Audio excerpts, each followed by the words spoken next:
Hi everybody, it's Sally from Sally Stampers. Thank you for joining me today. Today I'm bringing you this super cute little simple embossed top box. So yeah, it is as it says. It's simply a box that I've added an embossed lid to. But I just think it's really cute and it's a really good size. It's 3 by 4. Yeah, 3 by 4 inches. And like I said, it's reasonably deep as well. So actually, it's quite a good size box. Dead simple to make. So I'm going to show you how I did it. So this is actually take 2 because I started my first take 2 and I got as far as cutting my bits when the video beeped at me and stopped recording. I have no clue why, so I had to then start again. So this is take 2. So for your base, I've used thick Whisper White here just to make it slightly more sturdier, but you can use whichever you want. If you wanted to use a coloured coordinated card, you could use either. And so my base is 7 inches by 8 inches, which is 20 by 18 centimetres, and I'm going to score at 2 inches on each side, which is 5 centimetres. So yes, we'll try again, and it's gone really grey again, which it's been raining on and off all morning. I'm fairly certain it's going to rain again. Good old British weather. So I'm using Coastal Cabana for my lid, and this is 5 inches by 6 inches, and that is 13 by 15 centimetres, and I'm going to score at 1 inch, which is 2.5 centimetres. But because I've got thick cardstock, I am going to use my shim because I do need to make sure that this lid fits as it is thicker cardstock. Okay, so that's that. Move this out of the way, and then obviously we need to fold and burnish them all. So with this being thick Whisper White, you'll need a little bit of added oomph with your bone folder to try and fold it. So that's the base done, and then we'll do the lid. I love this Coastal Cabana. I actually gave everybody an earworm the other day. No, it's not a literal thing, it is a figure of speech. Because every time I say it, it makes me think of a Barry Manilow song, which was called Copacabana. And so, yeah, every time I use this now, I sort of make mention of it, and everybody hates me for it because they just keep singing the Barry Manilow song. And if you don't know who that is or heard the song, YouTube it, Google it and listen to it, and seriously you will be singing at the Copacabana for a day or two. So yeah, I do apologise for those who have just gotten over the last one. I've just reminded you of it.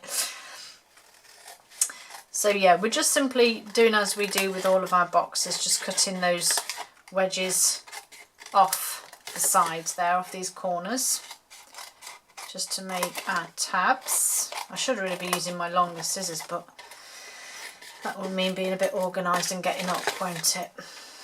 I want to get this done now, seeing as the video failed once.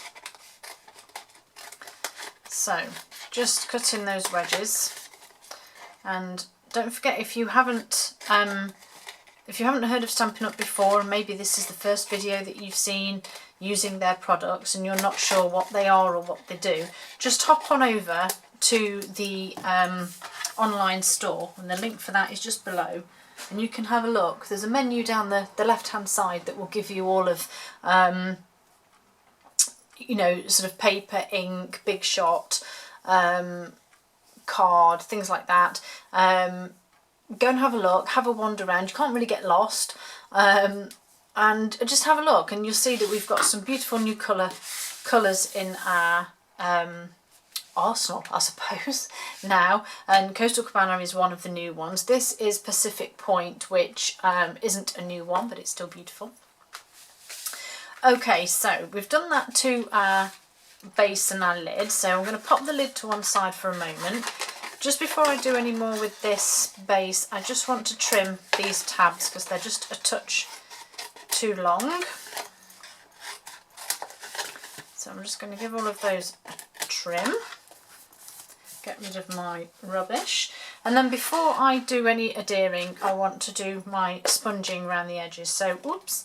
So I've got my Coastal Cabana, and I'm just going to tuck those 2 tabs in there, and I'm just simply sponging down the join.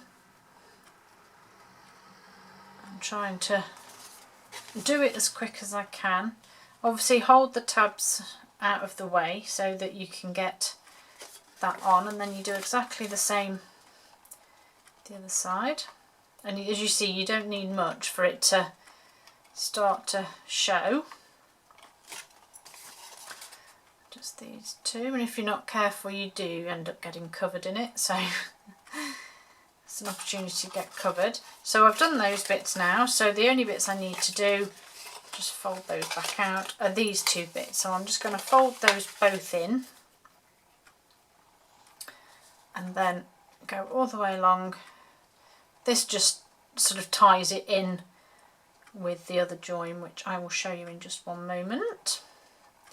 So do this as quick as I can. You will obviously take a touch longer and make sure that you don't have any bits that you've missed or bits that may be heavier or darker. So, and these little daubers, as you can see, are brilliant because they keep my hands clean. If I'm holding on to a sponge, I'm more than likely to get my fingers in the ink or, you know, just end up in a mess generally. But these daubers are really good. So just last bit here.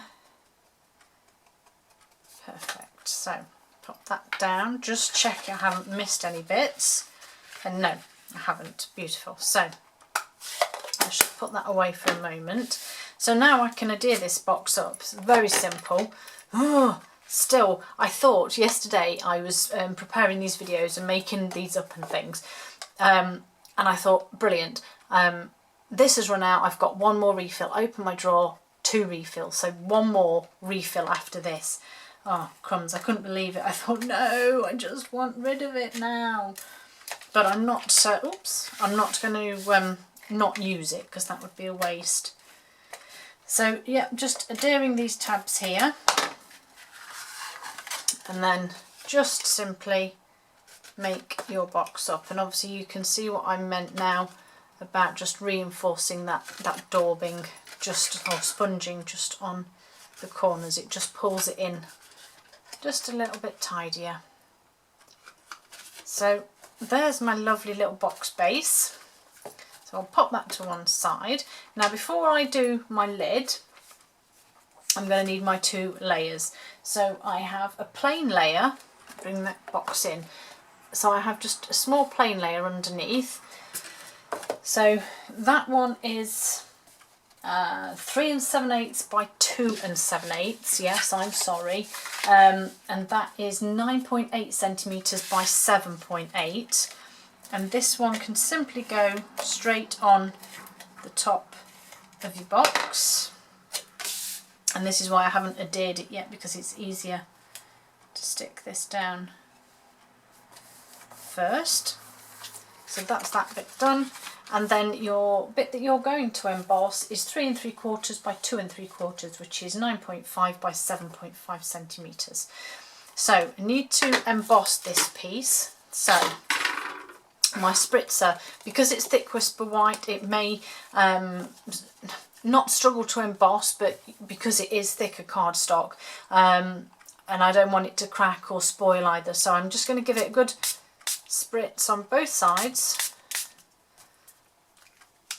And then I've got my beautiful layered leaves embossing folder, and the main reason for using this, and it doesn't really matter where you put it in, the main reason for me using this embossing folder is because I just want to show you the versatility of it. If you've had a look at my blog recently or followed any of my Instagram pictures or Pinterest, etc., you'll see that I've used this on, I think it's 3 cards now, or maybe 2, and there's a 3rd one due to come out. But yeah, it is a great versatile embossing folder, and I do love it, I really do. So yeah, so that's why I'm using this one again, just to show that it doesn't have to be on cards. You don't have to just put embossed images on cards, they can go on boxes too, and on the front of bags, and well, just about anywhere. So layered leaves, it is a dynamic textured impressions embossing folder, which generally means it's thicker, which you can see hopefully. Whoops, okay, I'll take that out for a second. This piece is really quite a lot thicker. So for that sandwich you simply need your platform, pop your folder in, and you always fold it with the creased end to the back there. That's going to go in first, and then just one of your clear plates, and you just run that through. And let's take that out of the way, move that, and obviously there you have your beautifully embossed piece of card, which is beautifully embossed. They're loving it. So back in with the dauber and the ink, and again I'm just going to quickly go round the edge.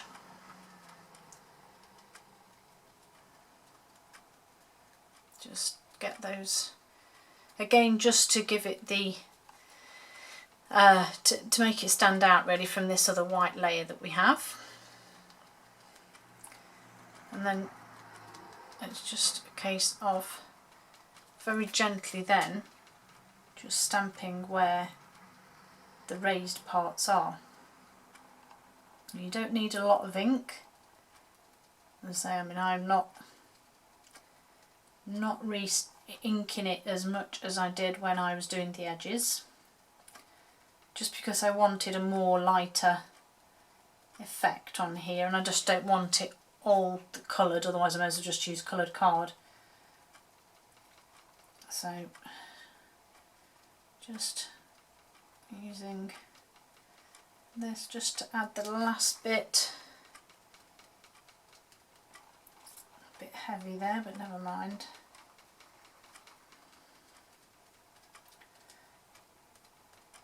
Okay, let's add some more to that bit and make it stand out. So there's always a way of making things look a bit better if you've made just a little mistake. There we go, I like that. So let's put that out of the way. Just going to move that for the moment, and then that obviously just needs to be adhered onto there. And you will notice, if you do still have fuse and you do still use it, that when you adhere the back of embossing folder, it pulls at the card. I think it's simply because it's not a smooth surface. Okay, and once you're happy with that, you can stick that on. And then I'm literally now just going to adhere my box together. So again, put an adhesive on these little flaps here. And thankfully we've got a little further on this video, so clearly there was an issue with it and it's okay now. So as you know, made my box up. I've just put my bottom box part there, made sure it's all sitting nicely, and then I just took these bits in and that bit over the top, and that ensures it fits my box perfect. So which way? That's the question. I might leave it that way actually. So I just need to put my little sentiment on. So I've got some white here, I've got my classic label punch, and I've got the super lovely Itty Bitty Greetings, which has replaced Teeny Tiny Sentiments. It's in 2 boxes now. They are lovely, lovely sentiments. Just great. I think they're lovely. So I used Many Thanks, which is in this one. So I'm just going to pop that on my block, back with my ink, just stamp it on there, move those out of the way, classic label punch, and I'm going to put it quite close to that end, and you'll see why in a moment. So punched it out, but it's a bit too, did I? No, I didn't do it on this one. It was on a different one. Never mind. Ignore me, I'm talking rubbish. So I'm just going to use some mini dimensionals on the back, And again, not teaching anybody to suck eggs, as the saying goes, but did you know that if you put the flat edge of your dimensionals on the flat edge, you'll probably get them to fit smaller things, whoops, I've got two there, smaller things a little better, because they'll line up with your straight lines. Just a little tip in case you didn't know. So take those backings off and just pop it on the bottom corner here. I quite like that Coastal Cabana. Get rid of those backings, and then the last thing I need are these lovely metallic pearls, and I think I'm going to stick with the silver one actually, because I don't think that, oops, one's fell off. Well, let's have a look. No, I'm going to stick with silver, I think. And because I've actually gone a bit crazy, I'm actually going to put two. There we go. Again, just because I stamped a little close to the end because I was thinking of another project. Okay, and there are our two boxes. Aren't they just lovely? Which colour's your favourite? I'm really torn. I do like Pacific Point. It's been a long favourite of mine, but I do love I nearly said Copacabana. Coastal Cabana. Again, lovely one. And just a little bit different. So I hope you enjoyed it. All the details are on my blog. And like I said, if you're not sure, hop along to our online store and have a look at our products. They are beautiful, and you can too make beautiful little boxes like these. Hope you enjoyed it, guys, and hope to see you all again soon. Bye.